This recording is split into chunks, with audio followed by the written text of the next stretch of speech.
welcome to the Bali Effect. This is Preeti Tana. And this is Dee Perry. Oh boy, Preeti. This is a Boy, big D. one. I know we've been talking about this for weeks, and I cannot wait. Happy Friday, indeed. Man, I don't have nothing to say this time. You I'm don't. starstruck. Don't ask me anything. Well, should we do a little build up to our guest? Whatever you want. You gotta run point with this one. Cause I'm tongue tied already. You know, I know I don't think I'm gonna take too much time because I can't wait to talk to our guest. But I'll say that as a South Asian growing up in America, this theme has come up on many other podcasts, especially recently. It wasn't until I came in contact with our guest and what she was doing at the time that I felt that I belonged somewhere. And it was the first time that I had actually really felt as though I could be myself, at least, occasionally on Thursdays. So I am stoked to talk to our guest today. So I'm just going to go right into it. Today we have DJ Rekha. Welcome. Do you count? I need one of those sound machines to like hype it up. And welcome. And just, we think everyone knows you, but I'll do a brief little intro. But DJ Rekha pioneered the merging of Bhangra and Bollywood sounds with contemporary electronic dance music. DJ Rekha also founded Basement Bhangra, one of New York City's longest running club nights, almost 20 years, as well as Bollywood Disco and co-founder of Mutiny Club Nights. DJ Rekha was also named Ambassador of Bhangra by the New York Times, sound designer for Tony Award-winning Broadway show Bridge and Tunnel, received a Drama Desk Award nomination for her work on the play Rafta Rafta, also the associate producer for the NPR radio documentary A Feat in Two Worlds, remixes for artists that range from Meredith Monk to Priyanka Chopra. Gotta disown that one. What's that? I gotta dial that one back. I need to edit that bio. Okay. Well, you know what? There's so many other things. Curated events for Celebrate Brooklyn, Central Park Summer Stage, performed at the Obama White House and internationally. Recently graduated with a Master's of Science in Comparative Media Studies from MIT. And of course, we'll get into this later, but some of my favorite stuff is going on now. The Live on Sundays, your podcast, Beyond Bhangra. So welcome, DJ Rekha, to the Bali Effect. Thank you. Thank you for having me. I think just to ask, our listeners, some listeners, I don't know who they are, maybe 3 out of the 7 might not know what Basement Bhangra is. And while we have so much to cover with you, I would just want to briefly give you the opportunity to let them know. What is Basement Bhangra? What was Basement Bhangra? What was Basement Bhangra, for sure? Basement Bhangra was a club night that I started in 1997. And it was a time when there was a moment in New York City where there was a critical mass of younger South Asians that were looking to party. And the only formal party structures were Indo-Caribbean clubs that were already well established or college parties. And so club nights started to happen where people would rent clubs on off nights, maybe a long weekend, a Sunday, places that were on the verge of going out of business. They start getting in.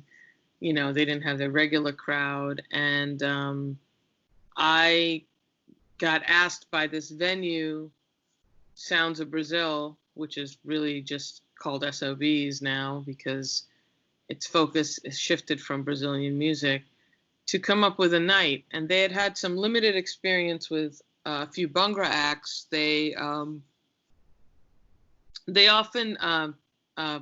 piggybacked off of visiting acts that came into the city. So they booked a lot of world music acts. And so they had once booked this band Excellency, X, the letter XLNC.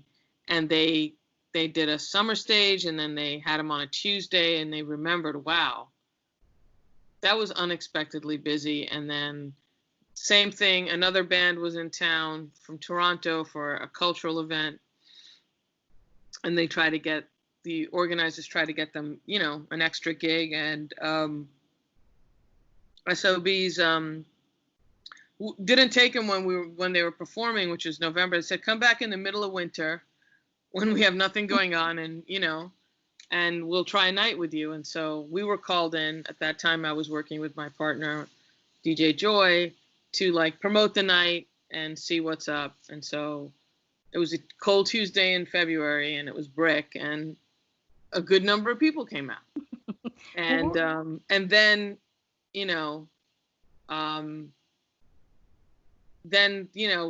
I came up with the concept for a regular night, and then Basement Bhangra was born. So it was established as the first Thursday of the month, and it was focused on Bhangra music, and it ran for 20 years. That's incredible. But what were you doing at the time when they contacted you? I mean, you said you were with a partner. What was I doing? Yeah. I was running around town. I had at least 3 jobs. I was trying to get out of college. I was living with my parents. I think I was living with my parents. I was maybe living with my parents, maybe my first sublet apartment. I was just trying to figure it out,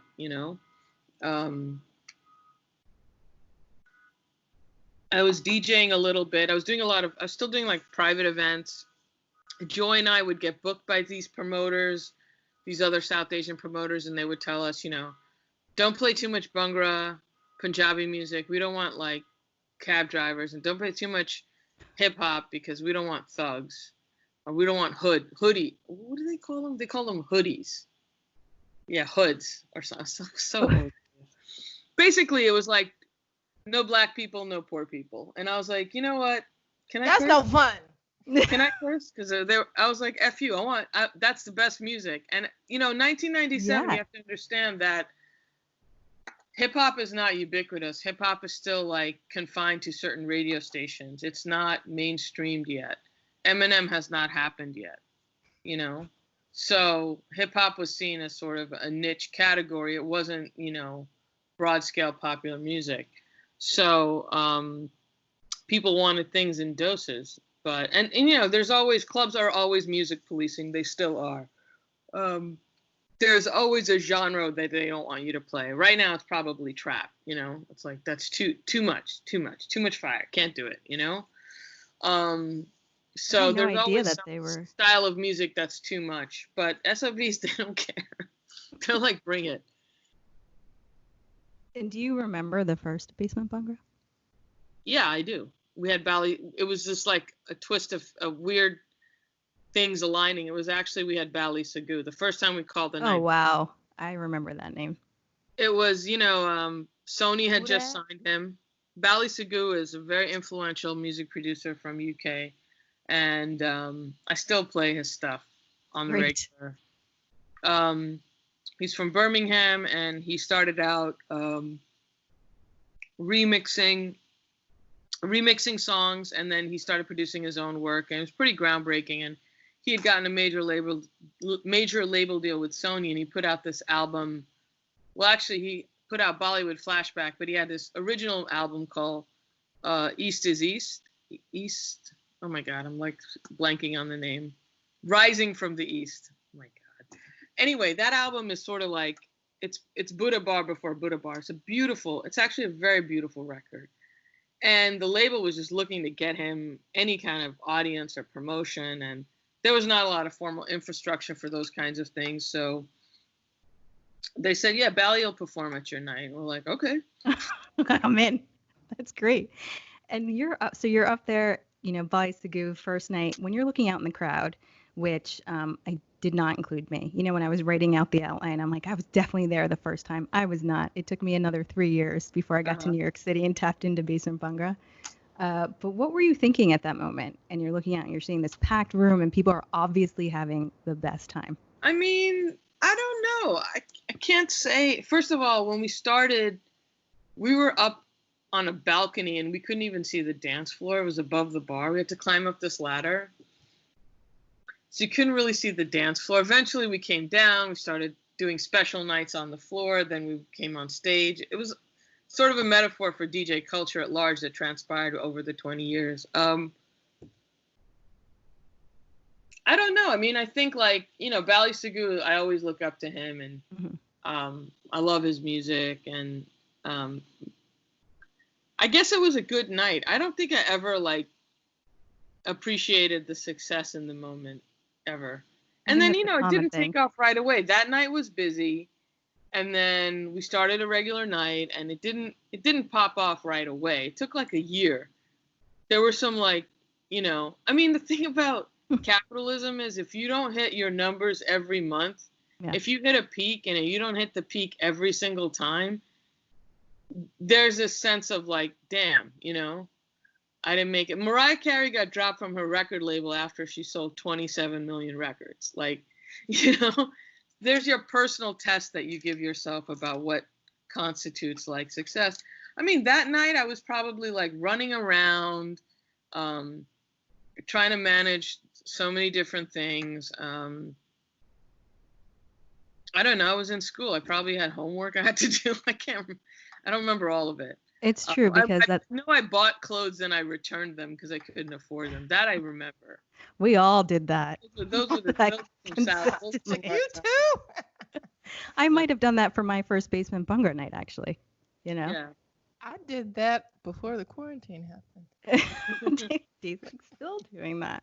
30-day trial. So, I mean, I don't know. I just remember being excited to really play, to really like embrace the idea of playing Bhangra music, like in a like full on DJ set, not as like a anecdote, not like sort of, but just like really going hard, And did you, this is what I remember, right? And I could be wrong on this, but I remember the crowd being the majority being South Asian. I went with my Indian friends, and I don't know if I was in such a, state of euphoria, being like, this is great music, and I'm having the best time, and I'm here with my Indian posse. But did you feel as though the crowd was pretty diverse? Or did you feel like it was where all the Indian people in New York City went to kind of hang out and congregate?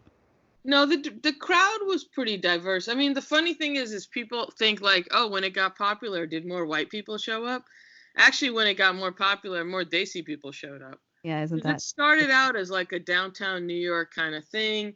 It was, friends of friends. A lot of my friends were activists, queer, beginning their professor journeys, and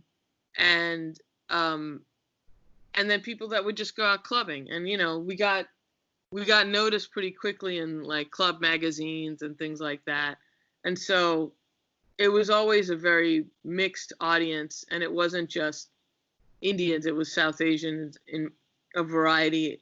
And then it just kept growing. And then people started coming from wider and wider. Like, there was people from Yale Bhangra would drive, and then there was this Cornell Bhangra would drive. I mean, these are like a few hours away, or people like plan their business trips around it. And, so I think it always felt diverse to me. It was definitely a brown space. And, we were in proximity to NYU, so we did have those kids come through. And it's just New York's a transient city. People come to town for grad school, for something, and then they leave, or they come in for business. And it's, there's sort of this like, I would say global intelligentsia. It's a certain class of, a certain privileged class that like who, go to school one place, do a fellowship one place. That's one segment, of the audience. And then they're just people that came from like around New York. I think that it was accessible to different kinds of people. You could be suited. I mean, I was very adamant about things like there's no dress code. There's no gender policy, Right. According, right. Sometimes a club would be doing shit behind my back that I wasn't endorsing, but, clubs will be clubs. But I just wanted to make it as accessible as possible. Because you want your night to suck, like make it like hard to get. Put in a dress code and a minimum. Make it expensive, You're gonna get assholes in the club. Right. I don't Right. want those people. I want people who can dance. I want to dance right now. Dee has a bunch of questions. Dee, I'll pass it along in a second. But for me, I it was a long time, and I would say it was well after Basement Bhangra started, maybe 5 years, maybe even 2005 or six for me, that I actually started to feel comfortable in my own skin, kind of in America. And so, curious if you also went through this journey of saying, hey, I don't like, I know I'm Indian. I love the culture. I love the music. It's not mainstream, right? We had pockets of things. We had Madonna do some music that sort of drove to culturally relevant themes in a way, I guess, but it wasn't as accepted, at least to me, then as it is now. I think I have a somewhat of a different experience. I think we all have different journeys. I think some of it is compounded by our class position. Yeah. Like, I always grew up around brown and black communities. So I never had this, like, I'm not Indian. I loved being Indian. I was a cultural informant. I would tell the teacher more. I would be like, what do you want to know about my culture? I'm here. I'm proud of it. I always loved who I was. And I was born in England, and I think part of it might have been because when I was really young, and this was common in the diaspora, my parents lived in England for 6 years. During that time, I was born. When I was very young, I was sent to India to live with my extended family. And that was a common practice of separation for childcare, people being separated. Sometimes, one family member, the mother or the father in a nuclear family, stays back. Sometimes kids are sent back for extended periods of time. And maybe that is why I felt so bonded culturally. I don't remember that time because it was before I started having active memory. Then we moved to New York. We lived in Flushing. It was very South Asian, but it was very multi-ethnic. I never really lived in a white space. I still don't. I mean, the whitest I got is when I lived in Williamsburg, but I was in an Italian neighborhood, and that didn't feel white. That felt very Italian. It's very different. I think that's what we're going to name our podcast. God bless, the Salernos of Williamsburg. And then Williamsburg is a whole other trip. Williamsburg is actually a bunch of different neighborhoods stitched together before the hipsters ruined it. There's a section of Williamsburg that's very, very Italian, which is where I lived. Anyway, so my whole point is, like, I personally did not feel that. I do know for some people that was a thing. And I know for some people, Basement Bhangra served a purpose in allowing people to feel free. It was in the context of it was like a real spot. It was like a spot you would go. The sound was good. The production was professional. Like, I did everything in a way that, I have to make it sound and look good. And I mean, the sort of subtweet or the joke about Basement is like, it's where you bring your coworkers, to me, it was a New York dance party, and that was important to me. And I've said this often, that I don't think Basement Bhangra could happen anywhere but New York, even though the music is about music that is created within the diaspora from the imagined homeland. I think it's very much about a New York party, which is why these styles of music can intersect or interact with each other. And, there's also a splash of dancehall in there for good measure. But I mean, we had a lot of the music I played, especially early on, was from the UK. So it was UK Bhangra. And I'd have so many people from the UK that would come over, especially during our holiday time, because Brits love nothing more than going to America for Christmas. I don't know why. They just like, and this is what I love. You're Desi, you come to New York, and you just look for Desi things. Like, you're in New York. Go to a hip hop show. Why are you just looking for? They do. They go for the Desi restaurants. So and so many people would tell me, like, we don't have this in England. I'm like, you don't have this in England? Like, this music is from England because they're culturally, they're set up differently. Like, their club, and that's the politics of England. It's like even more isolationist ethnically. Like, we have certain, I think, I also think it's because of the racial class politics of America. I mean, South Asians have a lot of privilege, even in cultural spaces. Like, I think, unfortunately, at the cost of other marginalized groups. But anyway, that's just going off there. But we'll get back to that later. What's the question? I don't know. we just kind of go with the flow, yeah. And it's interesting that when I'm talking to you, because one of the things we wanted to ask you was, when did you realize that Basement Bhangra had become more than a party series, but a cultural movement? And it sounds like to me, you kind of are saying, it was a party. And to me, it was about good music and hanging out. And I don't know that I necessarily felt as though it was a cultural movement, but correct me if I'm wrong there. I mean, I don't know. I mean, I definitely remember writing it on a flyer once, the party that started the movement. That was our 10-year anniversary. So I definitely did try to capitalize on that idea. It just kind of happened organically, And a lot of things happened in New York. There were other things that were happening. I mean, there's no fixed point of identity. South Asians have been in America since the earliest sighting is 1700 something. I mean, there's a lot of micro amnesia. Like, it's hard for people to understand cultural moments that are recent because there's not scholarship to reflect it. Right. And it feels like you're the first person to do something, and the Beatles were all over Ravi Shankar, and yes, there was definitely a significant cultural moment, at this time, which we would say like late 90s, early 2000s, and then Bombay Dreams happened, and then that was a watershed moment. And we keep thinking like, oh, we've arrived, and then we keep arriving because we never really arrive, because we're still living under, white supremacist structures, and we're only and the cost of arriving is really loaded because it means to say that, we're of. Yeah, I think it's complicated. I mean, I don't know. I mean, for me personally, like, there are different milestones in the party. There's the time when, when I quit my day job for the last time, when I I don't know, like, had certain kind of moments of like, as a person growing into myself, or like finding certain kinds of like, when I could pay my electric bills and not really worry, but it was always risk, and it was a lot of hustle.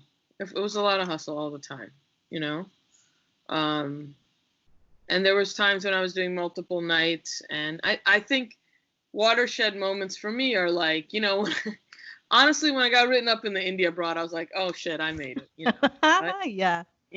like, yeah. Listen, you did. The only time India Broad got mentioned in my family was when they went through the matrimonials, and I opened the mailbox one day and found an envelope full of, this tells you how old I am, actual pictures from responses of my ad in India Broad. So I think it is a watershed moment. I was just trying to get at the spelling bee kids, because like, fuck them, You're like, what? I'm having more fun over here. Yeah, I mean, so I don't know, like, you have to be kind of stay humble kind of vibe, it's like, for me, it was like great to meet different people and connect, and like made a lot of friends through the party, met other artists, and to me, that's what it was about, really. I'm curious. I don't know many DJs, but the few that I've gotten to interact with, I find that they are some of the most low-key, brilliant, and at the same time unassuming folks that you're ever going to have the privilege of speaking with. Because a lot of people who are attracted to this type of work know so much about so many different types of cultures. And I'm curious, we read that you studied urban studies in school. Mm-hmm. And you clearly are an intellectual powerhouse. What was it that made you want to say, you know what, doing this full time, going the DJ route is what I want to do, full on in? Mm-hmm. Well, I don't think I knew I wanted it. I think I always say it chose me. I think I had a definitely like a immigrant hustle mentality. I always saw it as somewhat of a business, but I wasn't really good at business, so I didn't really like. I did it, but I wanted it. I want to do something, but I also want no one to pay for it. You know. Yeah. Like I'm always bound. I'm like, let's give all our money away. Like it's kind of like both. And I've always been involved in community organizations and different groups. So I think the making this or understanding that this was a career took me a while to understand and accept, because for all the reasons why art is not valued, and I mean it's not stable. As artists, it's not a sure thing. Like, look at this pandemic. All my friends got their Cash Apps up, it's hard. And at the end of the day, whatever we did at Basement, the club made most of the money no matter what, Mm-hmm. That's the real situation. So, I mean, I think that I'm a failed musician in some ways. Like music, I have really bad ADHD, so like I tried as a kid to learn how to play guitar and 2 tabla lessons, but I was always immersed in music, and DJing just made sense to me. And I, learned with my cousins and with my friend Joy, and it just started to really click. And it's like a very focused activity. You have people you're interacting with in the moment, I just really like DJing live. I'm not even much of a studio head. I've definitely done music production. But I just really enjoy the moment of spinning for people and just sharing what I like about music and creating spaces and environments. And all the parties I've created, they always have a certain angle or theme or point of view. And I'm very picky about the space they're in. And, I like to make them distinct, and that's sort of my creative process. And I like to work with other people on it, visual artists. And I think everything about the party is the party, the flyer, how you walk through the door, everything, Well, from the end user side of the experience, I gotta say, so I got introduced to Basement after taking the Bhangra classes in like 2007, 2008-ish, around that time. Mm-hmm. And my instructor, she would advertise for the class. She's like, now you guys, you better work on this and get good, because you need to get yourself down to Basement Bhangra and really put this stuff to the test. And so we were like practicing. We're like, oh my gosh, we're going to embarrass ourselves in public. And I remember that first time going, I didn't know what to expect, but I hate a damn line. The worst thing for me is waiting on the outside in the cold for an hour to get into a club that's half empty. I'm like, I hate it, crazy expensive cover. I hate all the funky rules. Ladies for this and that. And I hate them too. Yes. And I had none of that. And it's like, and when we got in there, everybody was rocking. And to me, my family's African American, but I grew up in a town and have a whole extended family from Trinidad. To me, it felt like a dance hall. And so it was my first time. I was like, yeah, oh, this is dope. And seeing the diversity in the room blew me away. I had never experienced anything like it. And this Black girl from Hartford, Connecticut felt at home. And I thank you for that. I really, really do. Because that's not something that I had experienced. And I loved a New York club. I went to school here too, but it was something brand new. And I wonder, when was the moment that you realized that you had this ability to make such an incredible community just doing what you were doing? Not just bringing people to a party, but building a community. I mean, I don't know. It's not like it was. I woke up. I mean, I'm of community, Like I was community activist before I started Basement. So that kind of thinking and those people were in the club with me, Like I was part of South Asian Women's Creative Collective, which started the same year, and I had worked I was an intern at a South Asian DV organization, and a lot of my friends, we were all at the same age starting our art career. So some of my best friends are artists and writers, and that's really fortunate and lucky to have that community and that community vibe. I mean, there's two things that I think I can credit for community mindedness. One is I grew up in Westbury, Long Island, which is a suburb, but it's a Black suburb more or less. And I grew up around Caribbean, second-gen Caribbean folks and African-American people predominantly. And our teachers were one generation away from the civil rights movement. So I feel like I was politicized there. When I was in high school, the Divest Now movement in South Africa was large. Mm-hmm. The first protest, it was just an anniversary of the Soweto uprising, which was the sort of the thing that was one of the more significant things that happened in South Africa that, I mean, it took a lot of years, but eventually apartheid ended. But, you know, in my high school, everybody wore a Divest Now button, the teachers and everything. And I think that's one aspect of my politicization. I also listened to WBI radio. Like, I was seeking these things out. My dad had a candy store in Midtown, and I worked there in the summers, and I read the Village Voice. And I was privy to an intellectual world of New York City, independent movies and things that I think also informed me. And then I grew up going to the Gurdwara, you know, my parents, and in the Gurdwara, the Sikh, you know, house of worship, you learn something very basic, which is seva, which translates to service. Like when you go there, they read from the Guru Granth Sahib, which is the Sikh holy book, and they do some bhajan, some kirtan, which is some singing, and then they serve a meal. They serve something sweet, and then they serve a meal, and everybody makes that meal. Everyone there makes the meal, and it's a very selfless act. And you know, Sikhs across the world are at every place where people need food, including they've been feeding protesters and people during COVID. And that, I think, really got into me early. And I think there's something, that kind of connection. And I don't know, the desire to build a space to make it as open and welcoming is sort of innate in me. And I think that's why, despite the way clubs are, I was like, nah, let's make it early, cheap early. If you don't got money and you have to get there early, but there's me.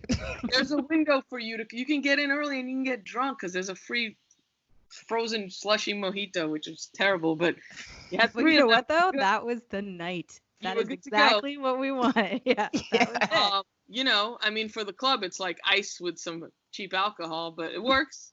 It works. And that's what makes the club good, is like people who want to be there, who want to dance. Like, I don't want anyone in the club that doesn't want to be in the club. If you don't want to be there, leave.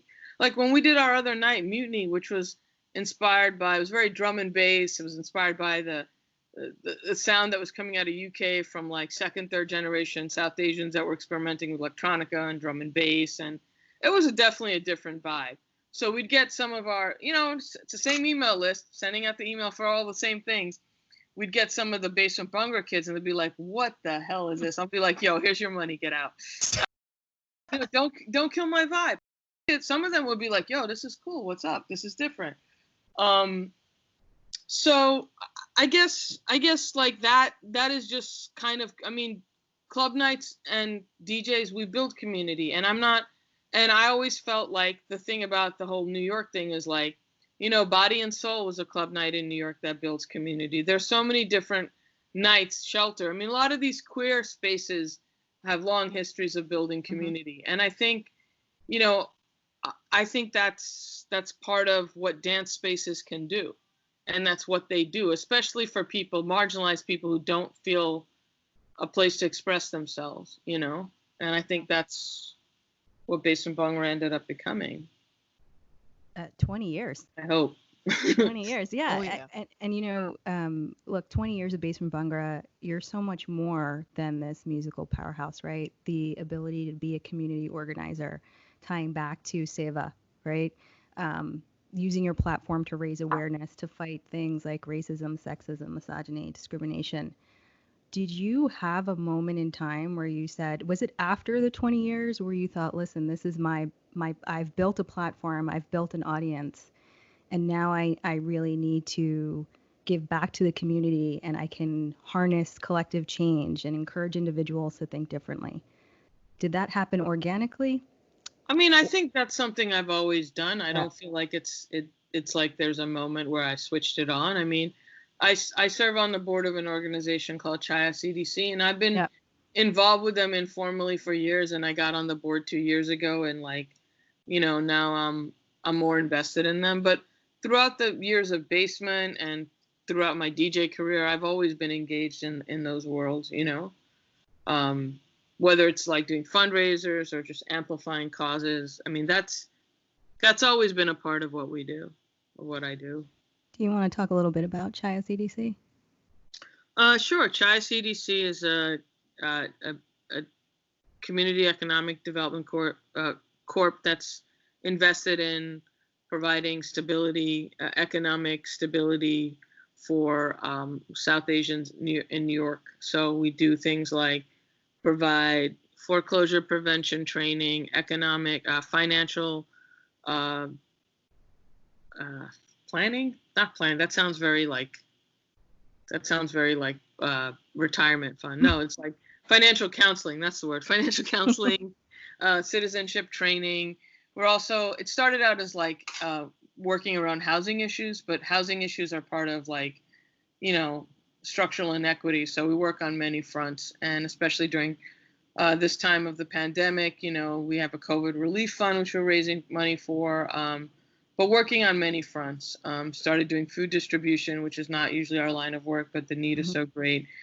Creating forums for, people to just get more involved actively. We're suing a developer project in Flushing because they're trying to like build this whole waterfront and not do a needs assessment of the community that lives there, which is garbage, I mean, we're basically always fighting real estate developers that are, Queens is on the chopping block. We were heavily involved in the anti-Amazon campaign. And, I live in Jackson Heights, and there's already one fancy luxury building that's gone up, and we're fighting for our lives here, especially the store owners. So, I mean, that's some of what I do now. I mean, I've been involved in many ways before. I bring it up because it's an organization that you've talked about, on social media, and also, raising funds when you do your Sunday Instagram lives. And, you were talking before a little bit about the entirety of the party and having these moments. It, includes the flyers and when you walk in the door and the feeling you have when you get to the party. But you're spinning now on Sundays on live on Twitch and Instagram, and to me, you are somehow evoking the same feeling I used to get at Basement Bhangra. And I'm curious, from your perspective, without all of those things, without the flyers, without a feeling of people being in person, how are you evoking that same? I have no idea. I don't know. It's a well-oiled machine at this point. I'm just like drinking my coffee and the vibe. Your liquor cabinet is envious, by the way. I just want to drink it. But also, I have to tell you, so, my sister is a big fan, and every Sunday there's an exchange of videos and pictures of me dancing, her kids dancing, they're 10 and 12.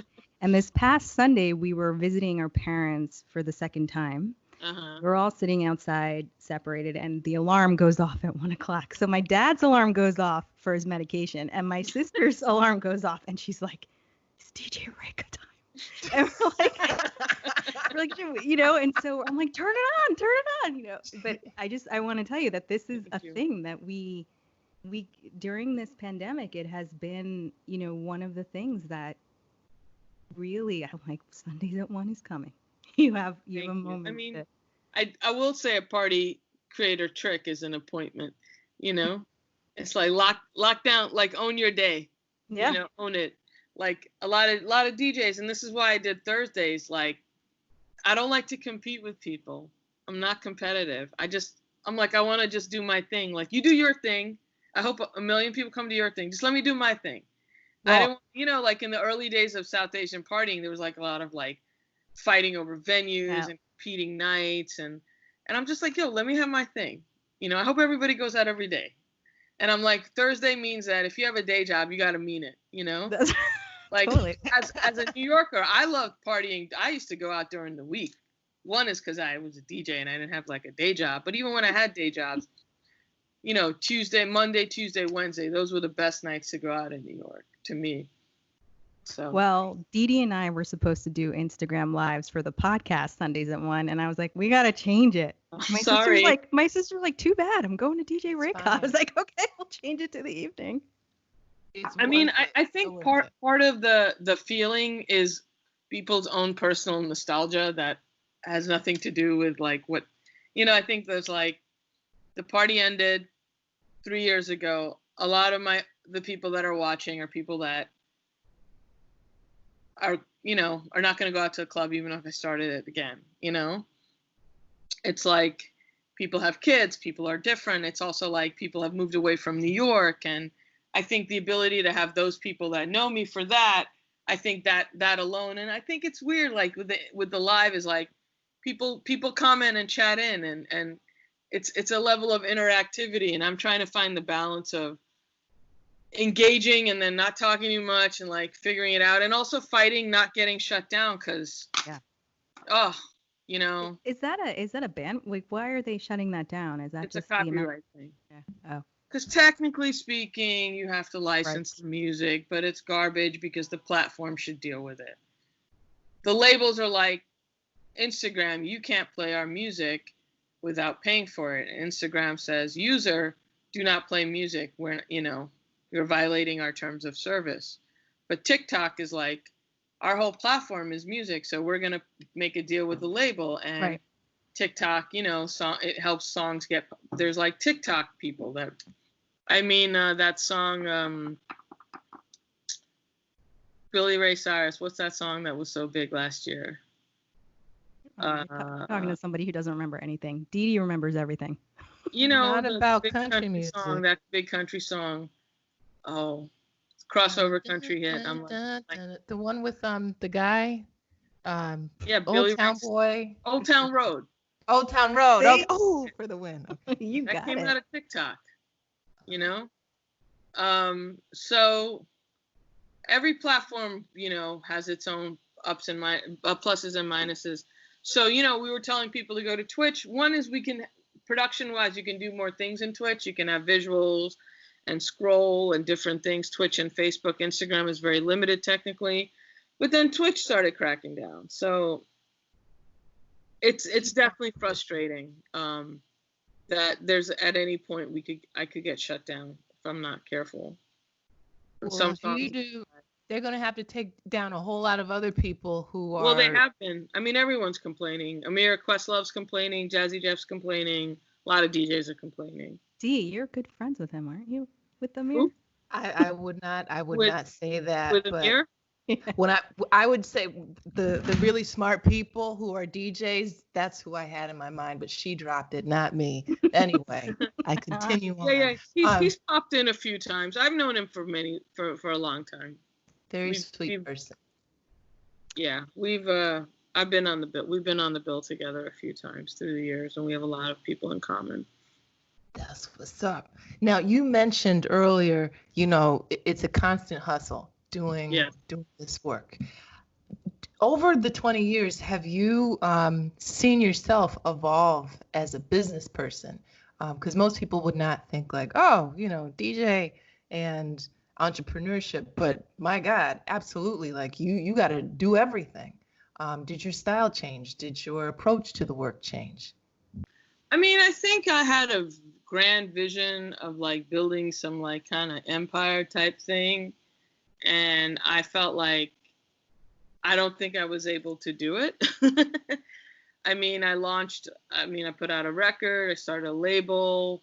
Label didn't really go anywhere. I had one single. I don't know if the approach to the work changed that much, and just you know, it's just been different iterations. There was a time when I had like, you know, two people working for me, a manager, a booking agent, a publicist, this and that, and now I'm like back down to like a more skeleton crew. And it's hard to say, you know, it's really hard to say. I don't know for sure.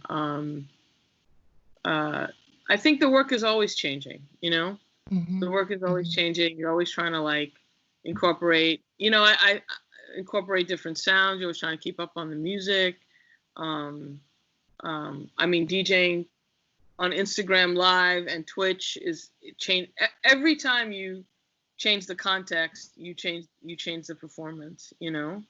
And every gig is different. Like when I'm playing, you know, Brooklyn Museum, it's a different vibe. When I'm playing like on my Sunday sessions, it's kind of freeing in some ways because I can do different takes on things. When I do my radio show, my podcast, that is very different. That's totally, I'm in my head. There's no dance floor, you know?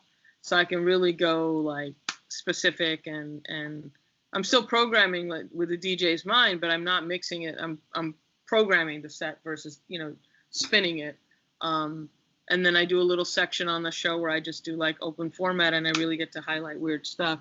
So yeah, I guess it changes each time. You know, I don't plan I have been planning my Sunday sets a lot more because it's an hour and I don't want to get cut off and I need to have everything at my fingertips because I have to mix a lot faster because that's the only advice they're giving you is like, you know, don't play a song too long, it'll get flagged. So that's the only thing I've been working on.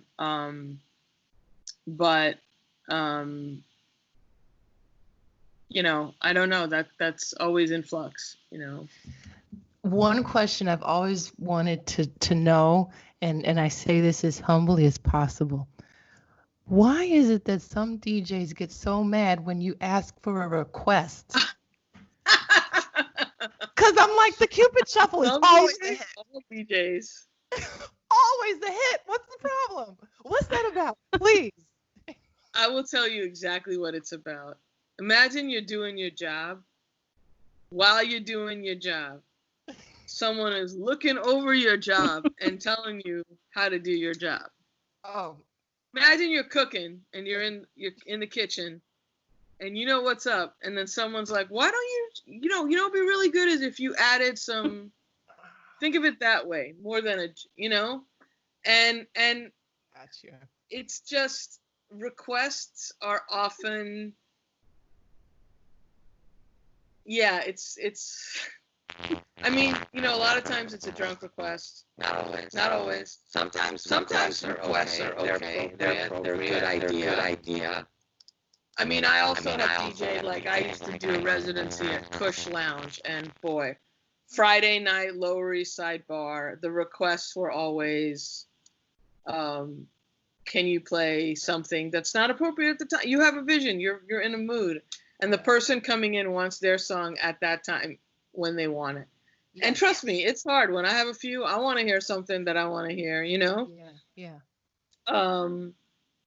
Yeah, there's just, DJs do not like requests. And it's different when you're doing a private event because you're like for hire, and in those contexts, I don't mind because if I'm gonna play something and it resonates with the crowd in a way that I can't like, that I may not know because it's their thing, then sure.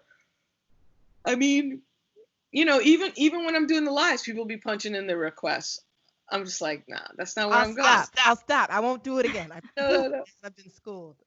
Or you just like, you know, like, I mean, there's so many things about, there's like t-shirts about things people say to DJs, like, can you hold my jacket? Can you plug in my phone? Do you have this song? No, can you play it off my phone? Or, you know, can you play this? I just played it. Can you play it again? Like, that's, no way am I playing a song. I never even play a song twice. I'm going to play the best song of the night right at the beginning of the night ever. It's like there's a whole like logic, and you know, it's like the feeling of your jukebox, like you're doing something there. It's not just. We often highlight clips for social media, and we talked about so many interesting things, but I gotta tell you that one question might get highlighted because you're like, let me tell you why. Okay. Right now, I don't, D, sometimes we feel a little, remiss in not talking about what's happening in the world, right? I'm sick of it. I don't want to, but yeah, okay, go ahead. Yeah, I think though, I had a specific question for you. There's so much going on in terms of the world and the history of violence against Black, brown, trans people in response to, a bunch of devastating killings. A lot of, it's Pride Month, Supreme Court ruling a couple days ago. There's so much going on, um, you know, and a lot of what I've been talking to my friends about or reading about as it relates to systemic racism is within our own community. And I won't, go into who or what, but it just happened this week where this is so silly. I sent someone what are those things called? Memojis on the phone that look like you? I had Yeah. just created, Bitmoji. Whatever. And they were like, can you make yourself lighter? Ugh. And so I'll just put that to the side. This was 2 days ago. So my question is, racism has existed within our own community on different levels for many, many years. Do you think the conversation that's happening now will change based on, folks like me, folks like you, other people questioning? And will those conversations be addressed with clarity and honesty? No, I mean racism. It's not gonna end in a day. And No. I think there's a couple of things that I want to be clear about. Colorism is not the same thing as what's happening in the BLM movement. Agree. BLM movement. Fighting for Black liberation has nothing to do with color. I mean, I guess what's happening in the South Asian community is a reckoning, and that reckoning needs to happen. But highlighting colorism is still centering your own self. Mm-hmm. And if you want to be, if you want to help or work in the Black Lives Matter movement, then you just have to it's really just 3 words: Black Lives Matter.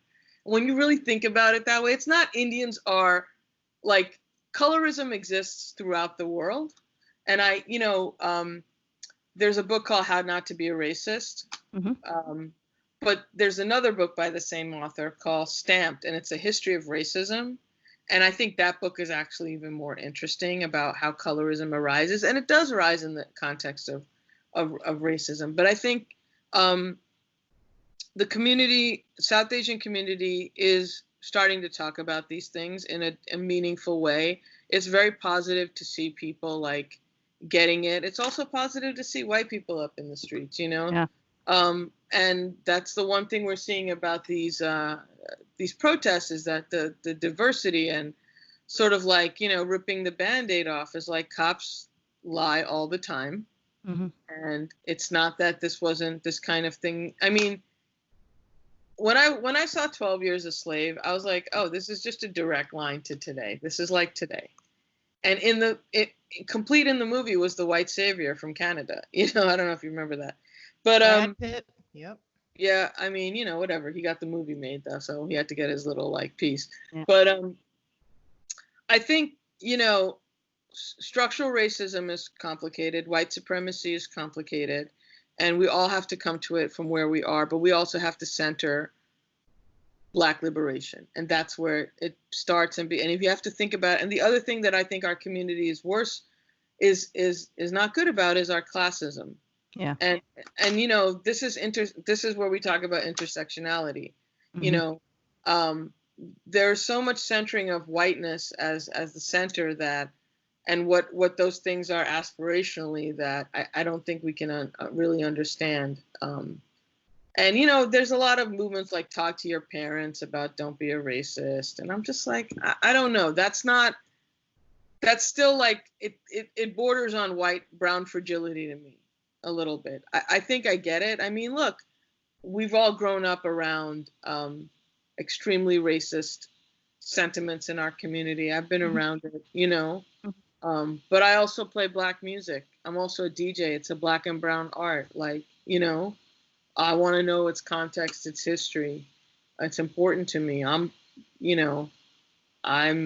benefiting from Black culture as well. I want to be responsible around it. So yeah, I mean, we need to be better, all of us, all of us. But we also need to understand that the cops are not our friends, and I think that's the one good thing that's coming out of this is like realizing how much freaking money cops have and how much they lie and how much they terrorize Black and brown people. And I also think that if we had a better class analysis within our community, we would understand that brown people in our community also have a fraught relationship with the cops, Yep. Like my dad, the TLC has terrorized cab drivers for years, and that's not the same as the experience of being a Black person in America, but there are larger structural oppressions that happen where there's places for understanding. There's also been other movements where there has been solidarity building across different communities that people don't understand. And this idea that defund the police and abolition just started today does a disservice to all the abolitionists that have been in the movement for years. Like Miriam Kaba's op-ed in the New York Times, like please read it. She just nailed it. She was articulate. It was to the point. Beautiful.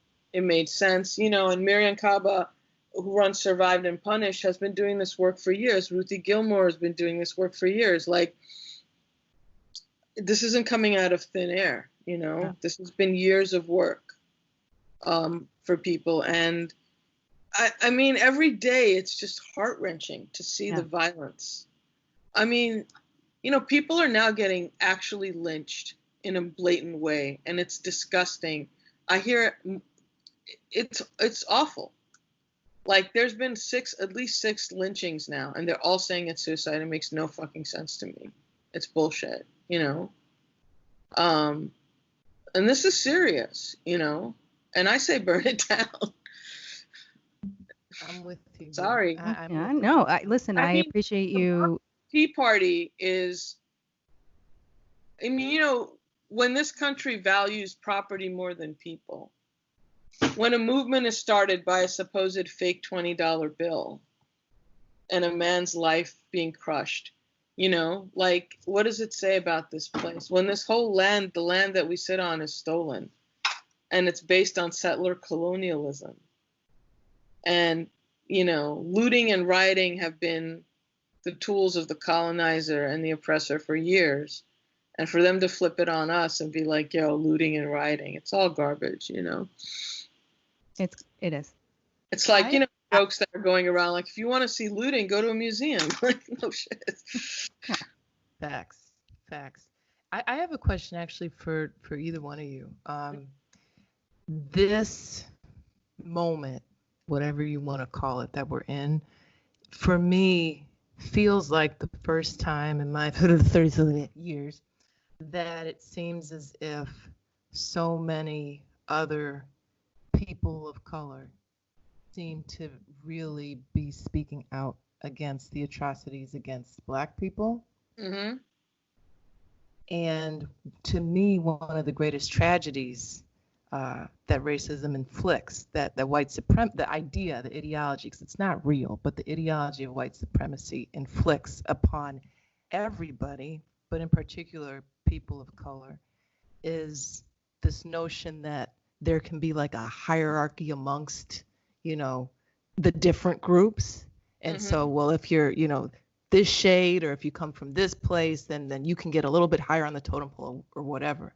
And so there can be this concoction of almost a competition amongst people of color when we are all subjected to some flavor of the same bullshit, right? Mm-hmm. Do you guys feel that there is an awakening happening within the South Asian community as it relates to an urgency to speak out, to fight against what is happening? And is there a recognition that in some ways this is like the miner's canary? What's happening to Black people? Everybody is at risk. Everybody is at risk. I don't know. That just came to me. I would hope that people would fight not because they're personally at risk, but because they should fight. You know? Yeah. And I'm not fighting because I'm scared for myself. I just, I'm fighting because it's the right thing to fight for. In terms of the community, I don't know. In some ways, we've talked a lot about community and creating community, and community's complicated. It's fraught in its ideals. What is communities?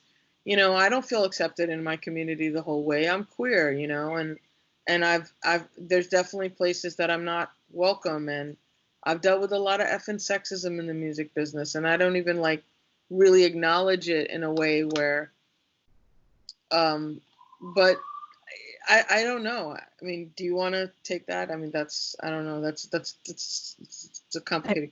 It is complicated, and I think to your earlier point, it depends on where you sit in that hierarchy. I think maybe on some level in the U.S. I was just in Bombay, I don't know, 6 months ago.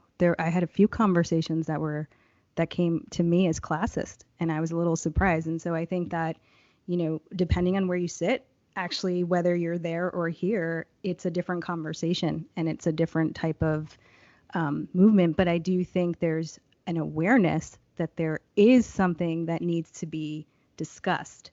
Now, what that is and how far we go with that, I'm curious to see.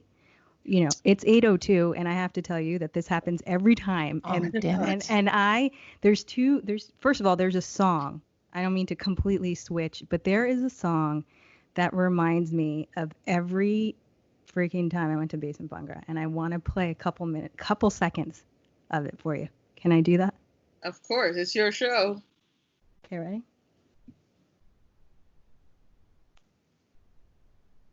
Anyway, as I'm pulling it up, Dee, is there anything else?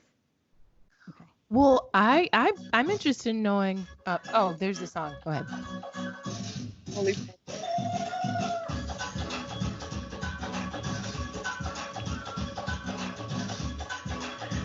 I mean, I'm ready to turn up.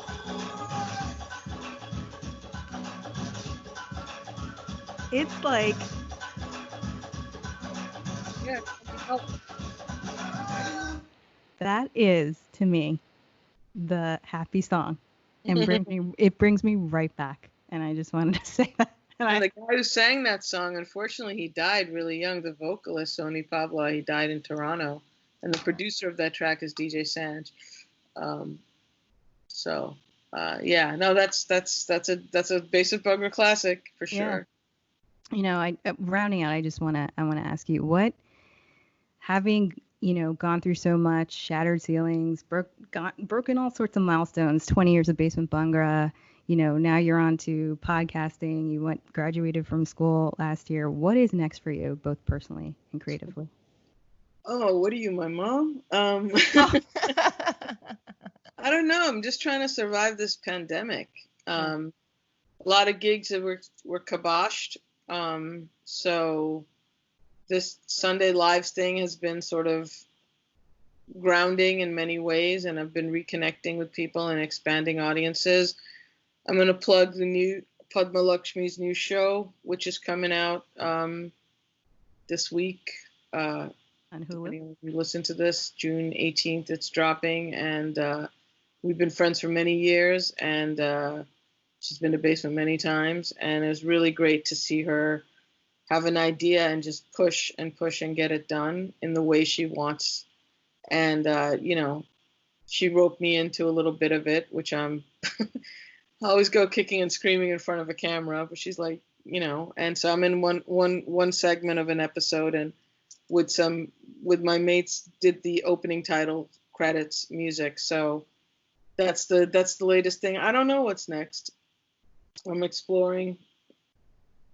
Still a hustle. You know what? I have a question, if I may. What gives you hope, and what are you looking forward to most when this quarantine life is behind us? I want to hug my mom. Yeah. I just miss hugging my mom. Yeah. And I mean, I don't know, like this quarantine, I'm really, really fortunate to have the quarantine life that I have. you know, like a lot of things. Like I have a great partner. We have a really great living situation. I'm looking forward to feeling like I can go back to my studio on the regular. I'm not going there because it feels too complicated. And yeah, I mean, I'm just excited to, you know, meet people again. And, you know, I can't wait. I can't wait either. Have And a dinner party.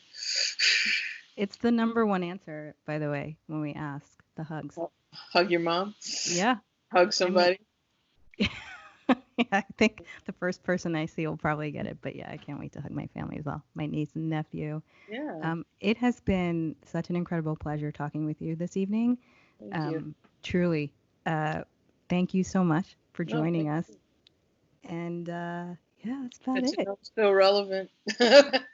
Highlight of my 2020. I'm not even kidding. Really, that is Thank you. going to be, you know, we're wrapping up this season soon, and I think we discussed talking about all the folks that we had, but I'm pretty sure most of it's going to center around this conversation. So thanks for having me. Thank you so much. Where are you guys based? Where are you calling in from, or where are you sitting? Brooklyn in the house. So we share land space. Yeah, we do. We're same massive land, Long Island, Queens. Yeah. And where are you? I'm in Manhattan, just in Midtown, like all the way on the west side in the 50s. Oh, well, I used to go to Lifetime Fitness. Yeah. Yes. 42nd and blocks up from Lifetime. Huh? It's not far from Lifetime, so. Yeah, I was obsessed. I would go for 6:30 spin classes. I don't know how I'm ever going to get back into that. What, the gym? Spin classes? Exercising. Oh, no. No, exercising in general. That's so. Well, I was like, nah, I ain't never going to a gym again. I canceled. I was like, you freezed my membership. I'm canceling preemptively because all of a sudden it's going to come back and then you're going to tell me to wait 45 days. I'm canceling it right now. That reminds me, I need to cut mine off. Do that. New York is opening on New York Phase 2 is on Monday. They might try. Anyway. I don't want to. I mean, I came home. I guess I was telling Dee last Tuesday. Was that right after Phase 1 opened? And I was walking down 9th Avenue, and I really could not comprehend the amount of people that were in front of bars drinking together without masks. I mean, for a moment I thought, wait, was that whole thing a bad dream? This looks like nothing had ever happened, which then made me more nervous to go back out. Yeah, it's really, well, I live in Jackson Heights and it's really dense, and it was eerie in the beginning because it was really dead and quiet and no one was out and all we heard were ambulances because we live very close to Elmhurst Hospital. But people are back at it. Well, we'll see how the fall goes. People are wearing masks, but they're not wearing them properly. Yeah, like below the nose, and you're like, uncles. Well, just the thing about the masks is just think about it as wearing underwear and the nose is a penis, and then every time you see it, you just can't not think that. And it's really, there's a meme going around like that. And that's just, oh my God. I'm always like, ugh, penis out. Ugh, gross. Oh.